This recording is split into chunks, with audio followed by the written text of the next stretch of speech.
तो hello friends, I hope आप सब ठीक हो गए और आप अपनी पढ़ाई को अच्छे से कर रहे होंगे। ये वीडियो उन एस्पिरेंट के लिए होने वाली है जो आरआरबी एनटीपीसी को टारगेट कर रहे थे कि अभी 1 जून से या फिर मई के लास्ट वीक से उनका एग्ज़ाम हो सकता था।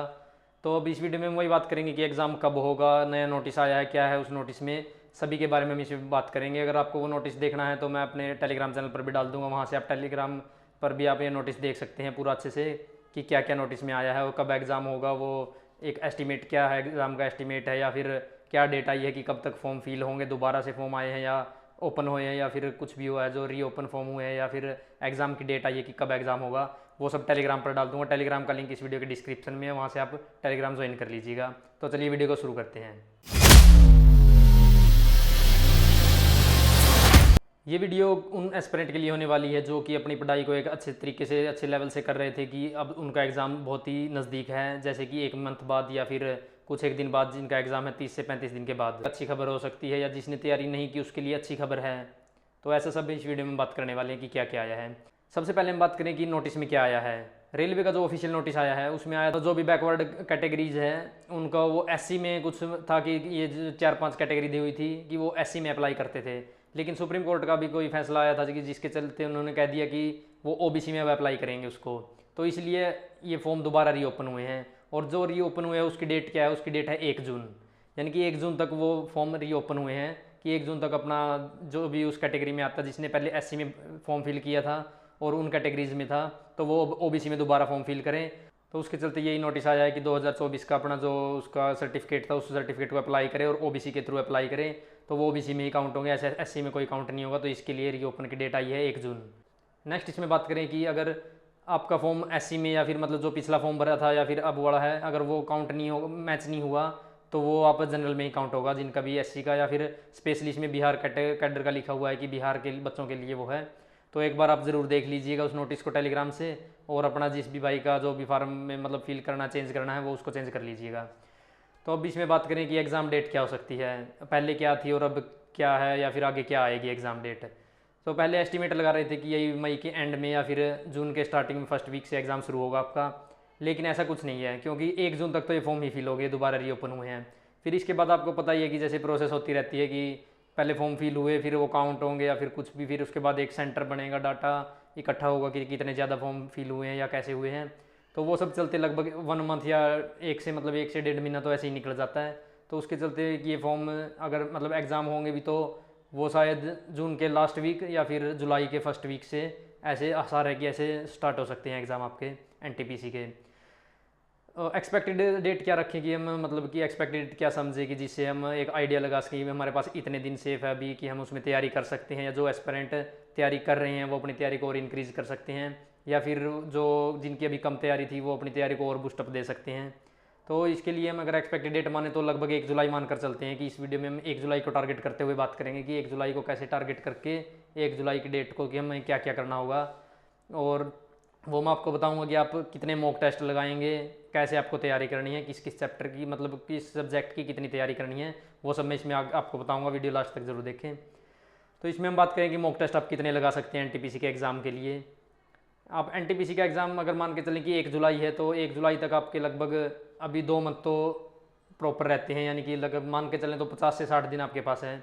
तो इसमें अगर जो भी भाई मतलब जिसकी तैयारी अभी पूरी थी, मतलब सिलेबस कंप्लीट हो चुका था, बस वो रिवीजन करके मॉक टेस्ट लगा रहा था, तो उसके लिए तो बहुत ही ज़्यादा बेनिफिट है, क्योंकि अगर वो डेली एक भी मॉक टेस्ट लगाता है तो उसके उसके मतलब 60 मॉक टेस्ट तो ईजिली हो जाएंगे 1 जुलाई तक मान के चलें तो, क्योंकि आज 3 मई है तो 1 जुलाई तक उसके एग्ज़ाम हो जाएंगे, मतलब मॉक टेस्ट हो जाएंगे 60।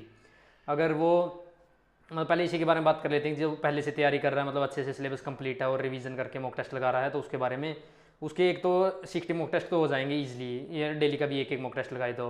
लेकिन अगर जो मतलब अगर वो करे कि जैसे अब एक टाइम रिवीजन करके, क्योंकि अभी उसके पास बहुत ज़्यादा टाइम है, तो एक बार रिवीजन करके फिर दोबारा से मॉक टेस्ट लगाए, जैसे कि साथ में रिवीजन करे या मॉक टेस्ट लगाए, तो अगर वो 15 से 20 दिन में अपनी रिवीजन को भी कंप्लीट कर लेता है, तो उसके बाद उसके वो 2-2 मॉक टेस्ट भी लगा सकता है, डेली वाइज से 2-2 मॉक टेस्ट भी लगा सकता है। तो इसके चलते उसके लगभग 70 से 80 तक मॉक टेस्ट बन जाएंगे अगर वो 2-2 मॉक टेस्ट भी लगाएगा कुछ दिनों बाद, 10 से 15 दिन या 20 दिन बाद।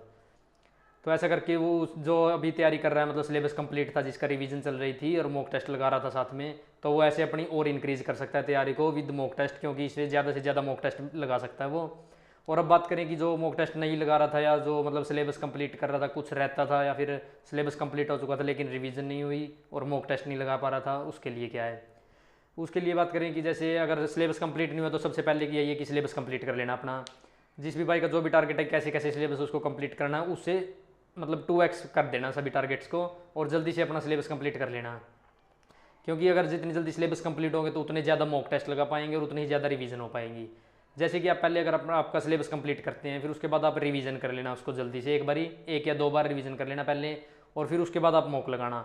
उसके बाद भी अगर आप मॉक लगाएंगे तो आपके पास भी काफ़ी दिन बच जाएंगे, जैसे कि 30 से 35 दिन या 40 दिन के आसपास आपका बच जाएगा। अगर आप मतलब सिलेबस थोड़ा ही रहता है आपका कि कवर करना, तो उसके बाद 30 से 35 दिन आपके पास बच जाएंगे। तो सोच कहें कि 30 मॉक टेस्ट तो आपके ईजिली लग ही जाएंगे। अगर आप भी अगर अपनी तैयारी को और ज़्यादा बूस्टअप करेंगे, ज़्यादा से ज़्यादा घंटे जितना हो सके उतना ज़्यादा पढ़ाई करेंगे रेस्ट को छोड़कर, तो आप और भी ज़्यादा उसमें मॉक टेस्ट लगा सकते हैं। जैसे यही है कि आप अगर आज से मान के चलें कि 60 दिन का टारगेट जैसे 1 जुलाई तक, तो उसमें हम माने कि आप अगर अभी मतलब आपका 10 या 15 दिन में आपका सिलेबस कंप्लीट हो जाता है 20 दिन में, तो आप उसके बाद रिवीजन करके क्विक रिवीजन के साथ और आप मतलब मॉक टेस्ट भी आप इंक्रीज कर सकते हैं। जैसे कि आप जितने ज़्यादा हो सके उतने मॉक टेस्ट, क्योंकि वो आपकी तैयारी पर डिपेंड कर जाएगी कि कितनी तैयारी की है, मतलब कितनी जल्दी तैयार किया आपने सिलेबस को और अपने मतलब रिवीजन कितनी जल्दी किया है, तो उसके हिसाब से आपके मतलब मॉक टेस्ट भी उतने ही ज़्यादा हो जाएंगे। अगर कम से कम भी मान के चले तो जो पहले से तैयारी करते आ रहे हैं उनके लिए तो लगभग 60 से 70 तक का मॉक टेस्ट का टारगेट एक्यूरेट है। और अगर इतनी वो लगाता है 60 से 70 मॉक टेस्ट लगाता है तो उसका सिलेक्शन के होने के चांस और भी ज़्यादा बढ़ जाते हैं।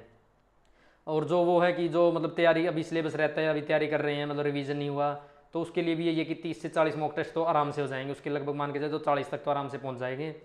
तो आप वहाँ से मतलब 40 मॉक टेस्ट लगाएंगे तो उससे आपका एक स्कोर अलग ही लेवल तक बूस्टअप हो जाएगा।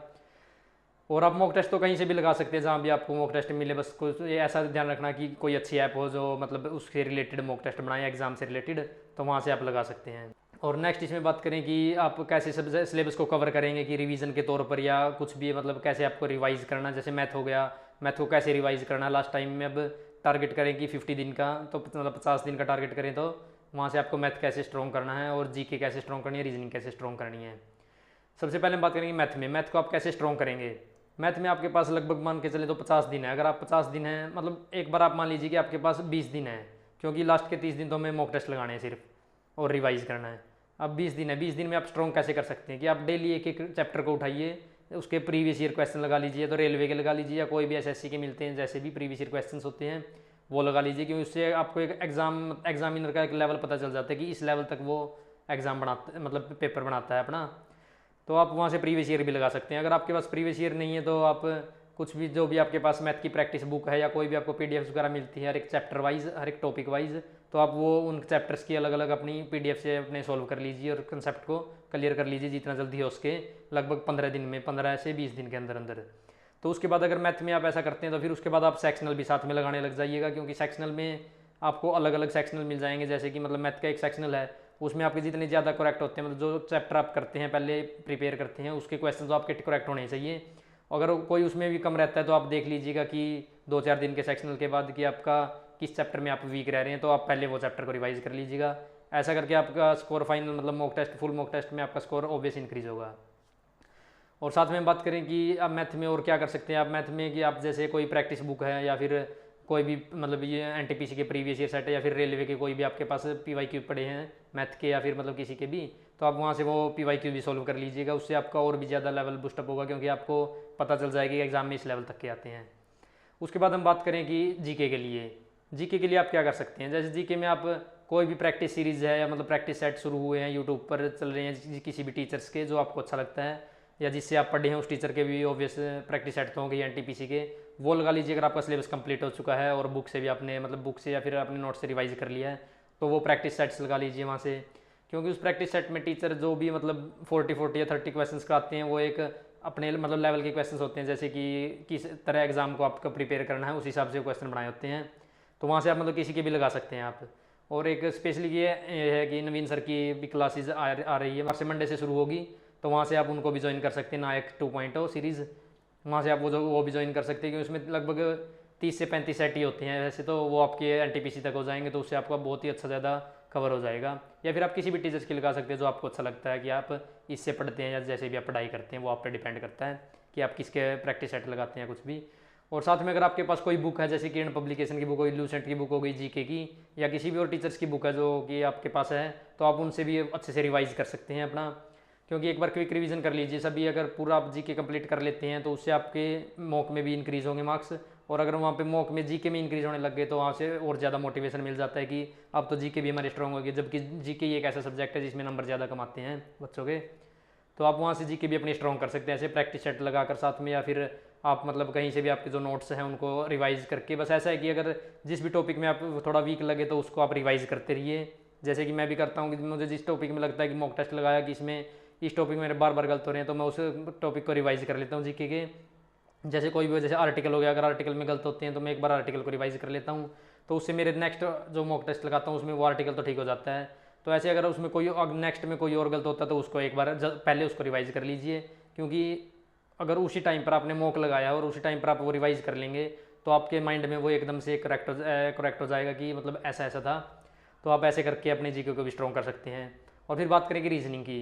रीजनिंग में तो लगभग सभी बच्चों का अच्छा ही रहता है, क्योंकि जो मतलब तैयारी कर रहे हैं पहले से ही या फिर अच्छे टाइम से लगे हुए हैं, अगर उनका मैथ भी स्ट्रॉन्ग था तो जीके तो ऑब्वियस हो जाती है स्ट्रॉन्ग।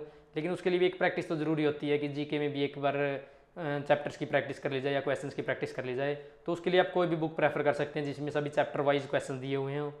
आपको जी रीजनिंग के लिए तो मेरे हिसाब से तो PYQ लगाने की तो कोई ज़रूरत नहीं है रीजनिंग की, क्योंकि आपके पास अगर अगर है ही आपके पास PYQ बुक तो आप वहीं से लगा सकते हैं। अगर PYQ बुक नहीं है, कोई भी रैंडम बुक है रीजनिंग के लिए जिसमें आप एक प्रैक्टिस क्वेश्चन हो, तो वहाँ से आप प्रैक्टिस क्वेश्चन मतलब उसी बुक से लगा सकते हैं।